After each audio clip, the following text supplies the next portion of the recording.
In 1954, I had just left my junior year at Union College. I did not know what the future held for me. My folks were concerned. When I came home for the summer, I learned that Geneva had left to go to nursing school at Paradise Valley, California, close to San Diego. I then made the decision to go to La Sierra College, which was a couple of hours northeast of there.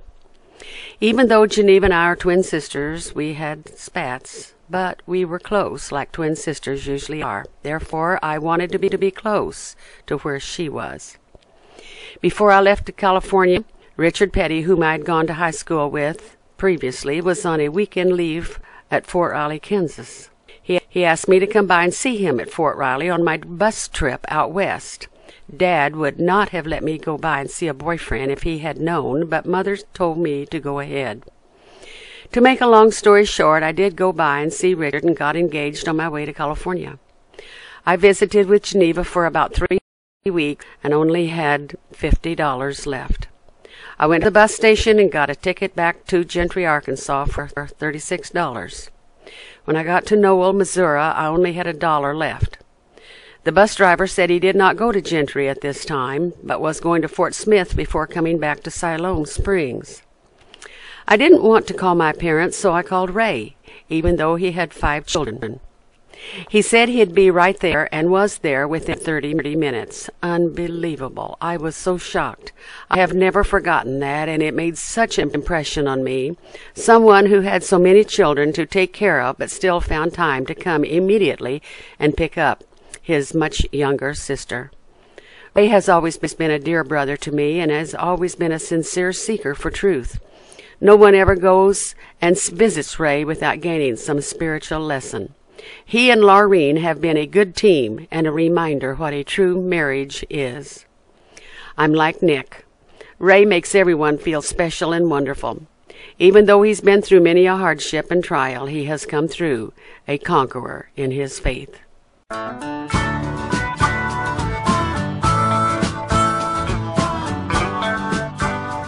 Uncle Ray and Aunt Laurine married on my birth year, so I have no problem remembering how long they've been married, and what an accomplishment it is to be married 70 years. They have always been devoted to each other and to their family, and they had no problem adding Jean and me as their other children. They always make me feel at home and very much a part of their family when I visit Arkansas. And they feed us well, too. There is always food on the table for whomever shows up at mealtime. Only Aunt Laurine can get that last scrap off the butter paper, that last bite of food out of a container. She is thrifty and has taught me good habits. During the 7th grade, I think it was, Mother, Henry, and I lived in an upstairs, drafty, and cold room in Gentry one winter. We only had one vehicle, and Mother's job was cooking at the school, while Dad's was in Bentonville. It wasn't a happy time for me, and I doubt it was for the rest of the family. The only thing that kept me going was walking to the Barnett house, a block or so away, for warmth, food, and children everywhere. And I remember visiting them somewhere in Oklahoma, where Ray was a pastor, and coming home with lots of pecans. God has always been foremost in their lives. It is evident by their daily devotionals, their walk in His ways, their goodness shown to the less fortunate, and their love of family, which continues to grow. Each new person who comes into the family is welcomed and loved as if they've always been a part of us. I will carry their love with me always. My aunt and uncle are treasures from above. May they continue to serve and love the Lord for years to come.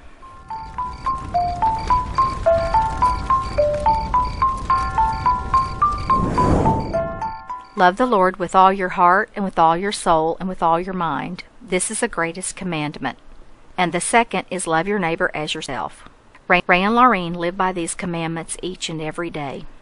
In their daily walk with the Lord, you can see Jesus shining through them.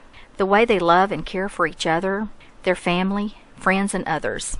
They are always willing to lend a helping hand to those in need. I think one of their best traits is their unconditional love for their family and friends. They continue to love and have a positive attitude, instead of being unloving and judgmental. Their moral character is impeccable, and they have been wonderful role models for all of their children and grandchildren. Laurine can find a silver lining in any dark cloud. Ray has the gift of making you feel welcome and special. Laurine shows her love through cooking and caring for her family. We all benefit from this greatly. Her home-cooked garden meals are the best. Ray shows his love by visiting and sharing his stories and insights with you. When you greet him, he always has a big hug for you and is a great host. I have been truly blessed to have them as my in-laws for 32 years. Some of my special memories are my children getting to grow up around their grandparents and the special times they have had together. I remember cutting wood with Ray at Irvy's farm, swimming and canoeing on the Buffalo, boating on Beaver Lake, going on many trips with them, Barnett reunions, Barnett Christmases, eating homemade ice cream on a hot summer day, making snow ice cream together, picking garden vegetables, and having a wonderful meal together, annual weenie roast and watching fireworks on the 4th of July, getting a lesson on making apple butter and chicken pot pie. Last but not least, Ray baptizing Sarah and Lacey in Flint Creek. Also, all the pancakes we've consumed over the many years at Laurine's. Why do Ray and Laurine have so much joy? J. Jesus first. O. Others second. Y. Yourself last. Micah 6:8. He has shown you, O man, what is good, and what does the Lord require of you? To act justly, to love mercy, and to walk humbly with your God.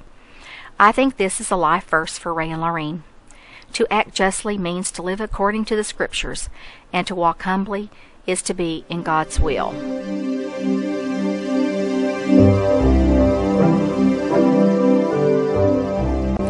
In one of my recent emails from Pat Bell, a science student in Dad's class at Concord, Oklahoma High School from 1956 to 1960, he wrote, "Your dad once was reflecting upon his qualities in a most humble way in one of our conversations, and at one point he stated, 'And I am a very caring individual.'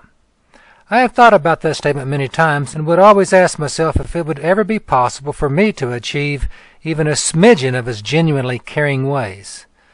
While I cannot answer that with any certainty, his statement definitely found fertile ground in my mind, and I would often recall it and would determine at those times at least to try and become more caring. At another time during a phone conversation he suggested to me, 'Patrick, let us resolve to be more encouraging as we go forward in life. Let's just become greater at encouraging others.' To that Pat responded, 'Wonderful, wonderful, wonderful.' One thing I do know for sure, your dad, in my opinion, is definitely one of the greatest real men that I have had the privilege to know in life. For some reason, the things that he would share with me throughout the years just seemed to find a naturally fertile place in my mind, and I would remember with fondness his teaching and guidance. I have often reflected on the fact that, without exception, he would share at least one gem of wisdom with me in every one of our encounters or conversations. What a real man he is, indeed."